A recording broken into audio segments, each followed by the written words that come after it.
Satu brand ini tutup 160 cabang di seluruh dunia, tapi kok nggak ada yang bahas ya? H&M Fashion Group resmi mengumumkan akan menutup 160 gerainya di seluruh dunia. Dan pertanyaannya bukan cuma kenapa mereka kok bisa tutup, tapi apakah ada ancaman untuk para fashion business di Indonesia? Let's find out.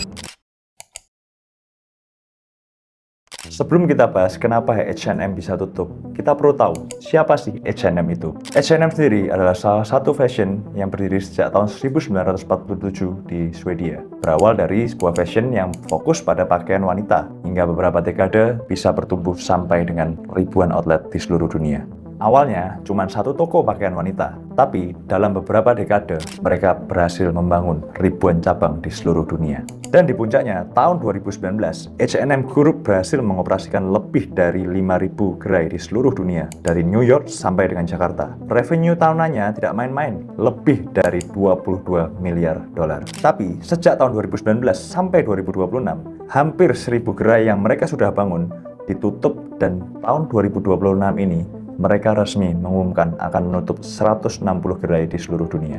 Ya, meskipun ada 80 gerai baru yang mereka buka, tapi pertanyaannya tetap sama. Kenapa mereka sampai harus menutup 160 cabangnya di seluruh dunia?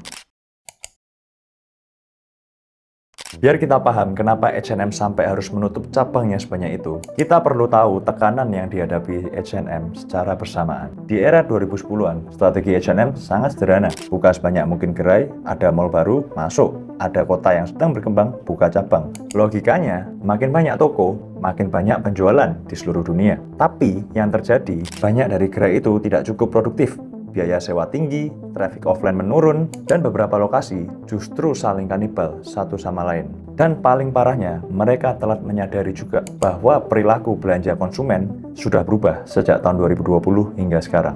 Menurut data dari BPS menunjukkan jumlah usaha e-commerce di Indonesia melonjak 86% dalam kurun waktu 2020 hingga 2024. Dari 2,36 juta menjadi 4,4 juta unit usaha. Itu cuma di Indonesia.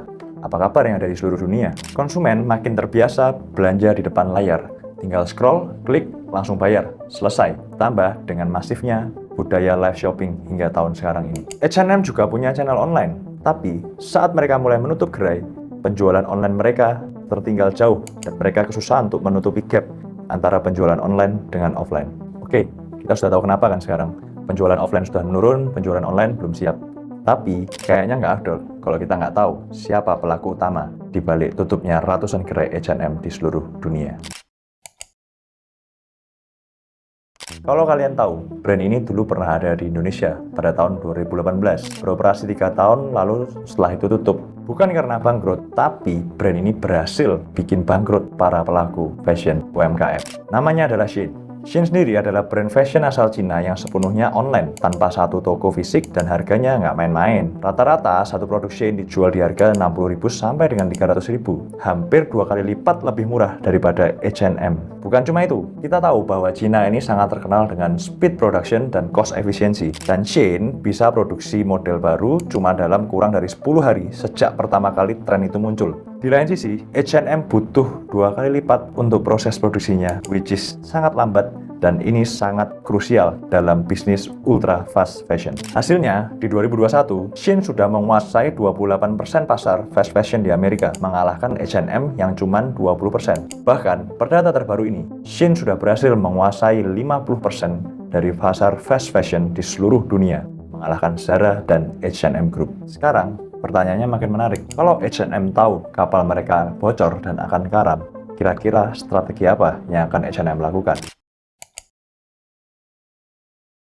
Cara jitu ini mungkin berguna buat kamu yang sedang mengalami hal yang sama. H&M tidak mematikan toko fisiknya secara total, tapi mereka ubah fungsinya. Toko jadi tempat ambil pesanan online, retur barang, dan coba produk sebelum beli lewat aplikasi. Mereka bahkan merenovasi lebih dari 250 gerainya agar terintegrasi langsung oleh sistem digital. Dan begitu mereka ada di tempat yang tepat, cara branding mereka atau cara mereka bercerita juga berubah. H&M sadar bahwa orang sekarang bukan cuman beli produk, mereka beli cerita, bernilai, beli identitas. Maka, konten mereka jadi lebih personal. Mulai dari kolaborasi dengan influencer, tampilan produk yang jauh lebih emosional dari sekedar foto katalog, sampai halaman produk yang dirancang ulang bukan sebagai tempat transaksi, tapi sebagai tempat pertama orang mengenal brand mereka. Nah, supaya ekosistem ini bisa jalan, H&M masuk ke AI dan Big Data. Fungsinya, mereka bisa prediksi tren, bahkan sebelum tren itu akan viral menggunakan AI dan RFID di setiap pakaiannya untuk melacak stoknya secara real time. Strategi ini yang mereka namai sebagai Omni-Channel Fashion. Sekarang, lebih dari 30% penjualan H&M sudah melalui online dan semuanya terintegrasi dengan toko fisik mereka, mulai dari TikTok, Shopee, Instagram, sampai dengan website. Fashion sendiri menyumbang 17% dari PDB ekonomi kreatif di Indonesia, dan pertumbuhannya didorong oleh e-commerce, bukan toko fisik baru. Seperti Shopee, TikTok, dan Instagram, itu merupakan toko yang buka 24/7 tanpa biaya sewa satu kali pun. Kalian pikir mungkin semuanya itu membutuhkan budget yang sangat besar, tapi kalian lupa bahwa di channel sosial media kalian ada insight, ada data yang bisa kalian gunakan untuk melacak real-time stok kalian dengan baik dan benar. Dan semuanya itu gratis, bisa kamu akses melalui TikTok Seller Center ataupun Instagram Insight.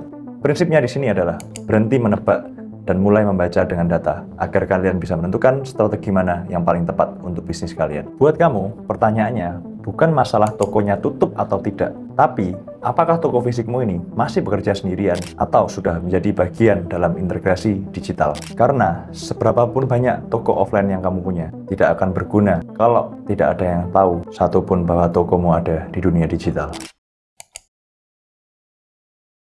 Ada satu tantangan yang jujur sangat krusial dan banyak UMKM di Indonesia masih sangat kesulitan untuk melakukan satu hal ini. Bukan karena produknya jelek, tapi karena mereka belum tahu bagaimana caranya bercerita dengan baik di dalam sosial media. Kalau kalian adalah salah satu dari UMKM tersebut, kalian wajib tahu cara memposisikan brand kalian secara tepat di sosial media. H&M butuh bertahun-tahun, kerugian dari ratusan gerai, dan tekanan dari segala arah baru mereka berubah. Kalian tidak perlu menunggu selama itu. Model bisnis itu punya umur. Cara kalian menjangkau customer sekarang akan berbeda dengan cara kalian menjangkau customer di tahun mendatang. So, apa yang kalian tunggu? Mulailah membangun cerita dengan baik dan benar di sosial media.